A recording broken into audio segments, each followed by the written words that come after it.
Il faut rappeler que ces blocus-là sont dus à trois raisons principales.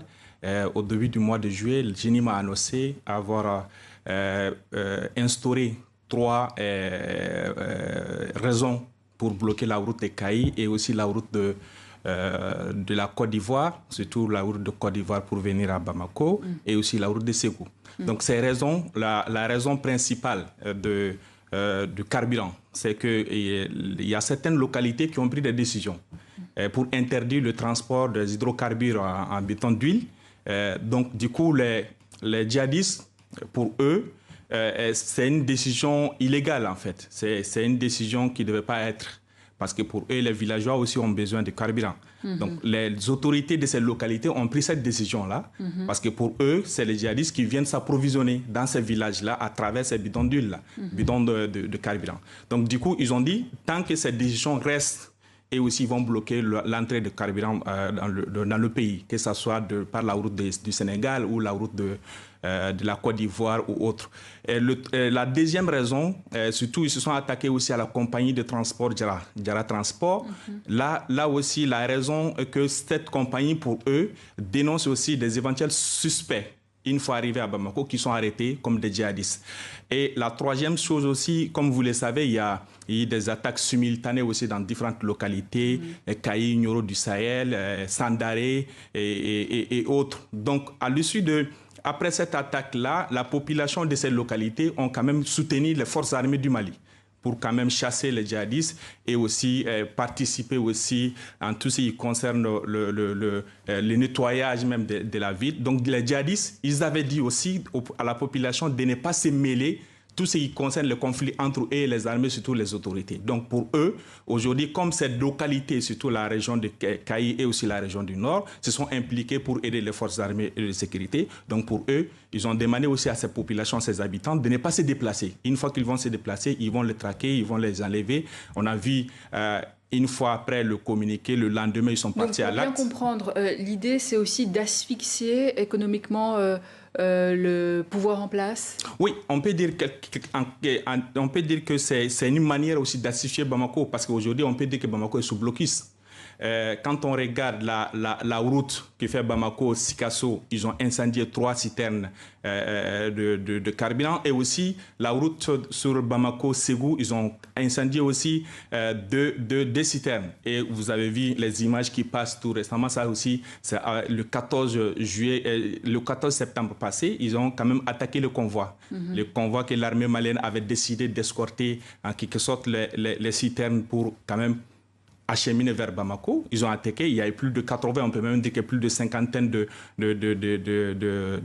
citernes qui ont été brûlées par les djihadistes. Et aussi, ils ont quand même enlevé des chauffeurs et aussi des apprentis. Vous avez vu aussi les images qui ont circulé sur les réseaux sociaux, où des chauffeurs on demande aussi d'aide des autorités pour faciliter leur libération dans la mer du GNIM. Donc vous parlez de ces nouvelles attaques. C'est une nouvelle stratégie? Oui, on peut dire que c'est une nouvelle stratégie du GNIM. Je ne suis pas là pour parler de la stratégie du GNIM, mais quand même aujourd'hui, la population civile est atteinte. Aujourd'hui, on peut constater aussi, même à Bamako, on peut dire qu'il y a la panique, parce que quand on regarde, selon les informations que nous avons reçues, certains s'approvisionnent aujourd'hui faire le stockage du carburant, qui vont dans les stations pour quand même remplir des bidons de 20 litres et 20 litres. Et aussi, quand on regarde aussi vers la région de Mopti, qui fait presque 700 km de Bamako ou plus, aujourd'hui, le carburant est passé de 800 francs CFA à 1500. On peut même voir 2000 francs CFA. Donc, quand on regarde aussi, même dans la région, quand on descend un tout petit peu aussi, venir vers Djéné et aussi Kayi, on voit aussi la même chose. Et quelle est la position du gouvernement aujourd'hui face à tout ce qui se passe? Dans un premier temps, les autorités de Bamako ont essayé de nier, surtout à travers le chef de la DIRPA. DIRPA, c'est la Direction d'information des relations publiques des armées. Lors d'une conférence de presse, il a dit en ces termes, il dit la route Bamako-Ségou, ce n'était qu'un simple accident qui a créé de l'embouteillage, alors qu'il y a eu quand même les djihadistes on a attaqué la route. Et aussi, il a cité concernant la situation aussi Bamako-Kaï, il a dit non, c'est parce que c'est dû à la saison des pluies qui a provoqué en tout cas aussi de l'embouteillage sur cette route-là. Et donc aussi, pour le gouvernement, les attaques n'existent pas. Dans un premier temps, mais après la deuxième attaque d'envergure qu'on a vue le 14 septembre passé, surtout les citernes qui ont été brûlées et le convoi aussi, le Premier ministre a reconnu. Le Premier ministre l'a dit en ces termes devant les groupements, surtout les pétroliers du Mali, même s'il faut qu'on va à pied et avec des cuillères aussi pour aller chercher nos carburants. Mais c'est des propos aussi qui n'ont pas rassuré aussi le groupement des pétroliers, parce que nous avons quand même contacté certains pétroliers du Mali. Ils ont dit que ce sont des propos qui ne sont pas rassurants. Donc du coup, certains ont décidé aujourd'hui de suspendre leurs activités jusqu'à ce que la situation s'éclaircisse. Et pour certains aussi, la proposition du gouvernement d'escorter en quelque sorte les camions ne sont pas appropriées, parce que quand même c'est des liquides inflammables, et aussi même à distance on peut quand même atteindre les citernes. Donc, alors, sur le plan politique, on a vu récemment l'incarcération de 2 anciens premiers ministres, Choguel Maïga et Moussa Mara. Est-ce un durcissement du pouvoir ? Bon, c'est un durcissement depuis le départ de cette transition. C'est juste une façon pour eux de faire taire les voix discordantes. Quand on regarde l'objectif ou même la cause qui a mis l'ancien Premier ministre Choguel Kokala Maïga en prison aujourd'hui, Choguel Kokala Maïga en prison, quand on regarde les différents rapports du vérificateur général, eh ben, il y a pas mal de détournements.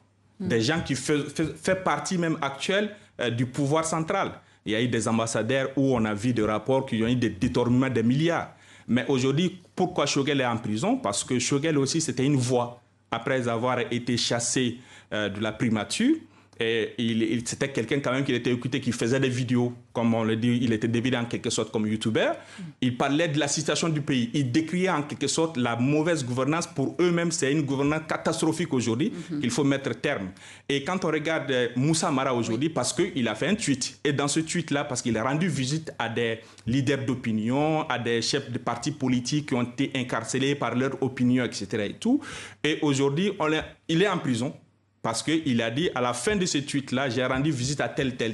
Nous allons mettre tout en œuvre pour faciliter la libération. Donc, c'est une façon pour eux, parce que c'est les 2 chefs, d'anciens chefs du gouvernement, qui continuent toujours de parler, malgré que la situation politique, malgré qu'ils ont suspendu les activités politiques, malgré qu'ils ont dissous les partis politiques, mais quand même, ils étaient là quand même pour parler de la situation. Merci Mali Konaté, je rappelle que vous êtes journaliste. Merci beaucoup.